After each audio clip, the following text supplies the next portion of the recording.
మీ business ఏదైనా మీ ఊర్లో promotion చేయాలంటే అది సుమన్ టీవీతోనే సాధ్యం. ఇప్పుడే సంప్రదించండి.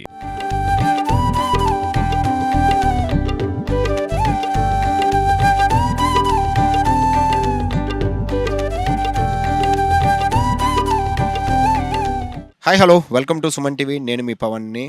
చూస్తే నా వెనక చూశారు కదా, డూడు బసవన్న గంగిరెద్దు అయితే ఉన్నది. సంక్రాంతి వచ్చిందంటే పల్లెటూరుల్లోని ఎంతో ఆనవాయితీగాను వీధుల్లోకి వెళ్తూ వాళ్ళ నాదస్వరంతోనేతో అందరిని కూడాను అంటే వినుసొంపుగాను వాళ్ళ నాదస్వరంతోనే అందరినీ పలకరిస్తూ డూడు బసవన్న వచ్చిన అందరికి కూడాను, అతిథులందరికి కూడాను ఇంటి వద్దకు వెళ్ళి తను అంటే ఆశీర్వదిస్తూ అందరూ కూడాను క్షేమంగా ఉండాలంటూ సంక్రాంతి చక్కగా జరుపుకోవాలంటూ పల్లెల్లో జరిగినటువంటి ఎంతో గొప్ప సంస్కృతి ఈ గంగిరెద్దులు. అటువంటి గంగిరెద్దులు ఈరోజు కనుమరుగవుతున్నాయి. భవిష్యత్ తరానికి అసలు ఈ గంగిరెద్దుల వలన కలిగే ప్రయోజనం ఏంటి, అసలు వీళ్ళు ఈ గంగిరెద్దుల్ని ఎందుకు వీధుల్లో తెచ్చి ఇంటింటికి కూడా తీసుకెళ్ళి ఈ పర్యటిస్తున్నారు, భిక్షాటన చేస్తున్నారు, ఇవన్నీ కూడాను ఒకసారి ఆయన కష్టాలు ఏంటి కూడా తెలుసుకునే ప్రయత్నం చేద్దాం. ఇప్పుడు ఈ గంగిరెద్దుతో మేము తిరుగుతున్నాం కాబట్టి మాకు ఇంటింటికి భిక్షాటన ఎత్తుకొని దీనివల్ల మేము బతుకుతున్నాం కాబట్టి ఇప్పుడు ఏ ప్రభుత్వం వచ్చినా సరే మాకు ఇలాగా సంక్రాంతి పండగకి గంగిరెద్దు కంపల్సరిగా ఉండాలని మేము ఇలాగా చేస్తున్నాం. మా వృత్తి మాది పిల్లలు జల్లలు అందరూ దీని మీదే బతుకుతున్నాం. కానీ మాకు ప్రభుత్వం ఎటువంటి ఆధారం కూడా ఎటువంటి ఇది కూడా మాకు కలిగించట్లేదు. ఇది రోజు మరి ఈ గంగిరెద్దు తీసుకొని ఈ పండగ పూట సంక్రాంతి పండుగతో మన టౌన్ వచ్చి పల్లెటూరులాంటి వచ్చి వాళ్ళు భిక్షాటం వేసుకొని ఒక చీర కానీ ఒక డబ్బులు కానీ బియ్యం కానీ అన్నదానం వేసి మాకు పొగిడించి వాళ్ళకి మేము దీవెనలు చేసుకొని ఇది తరాలకు ఇప్పుడు మేము ఈ తరంకు ఇలాగ వెళ్ళిపోతాం. మరి మా బిడ్డలు ఉండరు కాబట్టి మా బిడ్డలకు కూడా మరి ఇది ఉండాలంటే మీరు మా ప్రభుత్వం తరపున ఏదో ఒకటి మాకు సాయం చేయడం కానీ ఏదో ఒకటి చేయడం కానీ ఈ తరాల్లో ఇప్పుడు మన సంక్రాంతి పండుగ వచ్చింది కాబట్టి గంగిరెద్దు అంటే ఎంతో మందికి చాలా బాగుంటుంది.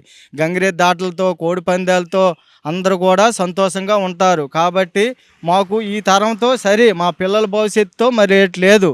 ఈ ఎద్దులు కూడా ఈ తరంతో మరి లేనట్టుగా ఉన్నాయి కాబట్టి మాకు ఏదో ఇది నిలబెట్టడానికి మాకు ఏదో కొంతమంది గవర్నమెంట్ తరఫున మాకు ఏదో హామీ ఇస్తే మేము సంతోషంగా పిల్ల జల్లలతో మా కుటుంబం ఇంతమంది, నాకు ఇద్దరు ఆడపిల్లలతో నేను మా ఆవిడి మా అమ్మోళ్ళు ఇంటికాడే ఉంటుంది. పిల్లల్ని చదివించుకొని నేను మట్టుకు ఈ గంగిరెద్దుని తీసుకొని మా కుటుంబం పోషాకారణ ఇలా జరుగుతుంది. మరి ఏమీ మాకు గవర్నమెంట్ తరఫున ఏది రాకపోతే మరి ఇవి కూడా కచించిపోతాయి కాబట్టి హిందూస్థానం ప్రకారం కంపల్సరిగా గంగిరెద్దు సంక్రాంతి పండగకి ఉండాలి. ఇది ఈ సంక్రాంతి పండగకే కాకుండా ఎప్పుడు తిరుగుతుంది, ఎన్ని రోజుల పాటు మీరు తిరుగుతూ ఉంటారు? సంక్రాంతి పండగకి ఒకసారి తిరుగుతాము, ఆవేటుకు ఒకసారి తిరుగుతాము, దసరా అంటారు కదా, దసరాకు ఒకసారి తిరుగుతాం, అంతే. సంవత్సరానికి 2 సార్లు తిరుగుతాం. అది ఇలా సంక్రాంతికి ప్రతి ఇంటింటికి వెళ్ళి మీరు గంగిరెద్దు భిక్షాటన అయితే చేస్తారు, చాలా అందంగా అలంకరిస్తారు. దీనికి కారణం ఏంటి? దానికి కారణం మా ఇర్తి గంగిరెడ్లు వాళ్ళు కులం మొత్తం ఇలాగే చేస్తారు కాబట్టి గంగిరెడ్లు ఎక్కడెక్కడ గంగిరెడ్లు ఉన్నారో వాళ్ళకి ఏదో ఒక కంఠం కనిపెట్టి ఈ ప్రభుత్వం ఈ ఈ ఈ రోజుల్లో ఈ జనరల్ రోజుల్లో సరి అయిపోతుంది. మరి కొన్నాళ్ళు పోతే ఇది కూడా ఉండదు.